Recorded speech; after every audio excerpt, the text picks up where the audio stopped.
Daang Mananampalataya nagtipon sa Vigan para sa prayer rally kontra korapsyon. Para sa detalye, narito si Idol Aaron Navelgas.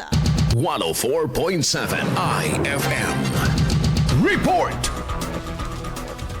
Nagtipon ang Daan-Daang Mananampalataya sa Immaculate Conception School of Theology sa Pantaydaya, Vigan City para sa isinagawang prayer rally kahapon Oktubre 19. Layunin ng pagtitipon na manalangin at manindigan laban sa katiwalian, dredging at pamamayani ng political dynasty. Matapos ang panalangin pagtitipon, nagmarch ang mga kalahok patungong Plaza Burgos kung saan idinaos ang pangunahing programa. Kaugnay nito, pansamantalang isinara sa trapiko ang mga kalapit na kalsada gaya ng Burgos, Crisologo at Jacinto na natiling mapayapa at taimtim ang buong aktibidad na nagsilbing pahayag ng pananampalataya at pagkakaisa ng simbahan laban sa katiwalian. Kasama mo sa IFM News Dagupan, Idol Aaron Navelgas, Tatak IFM.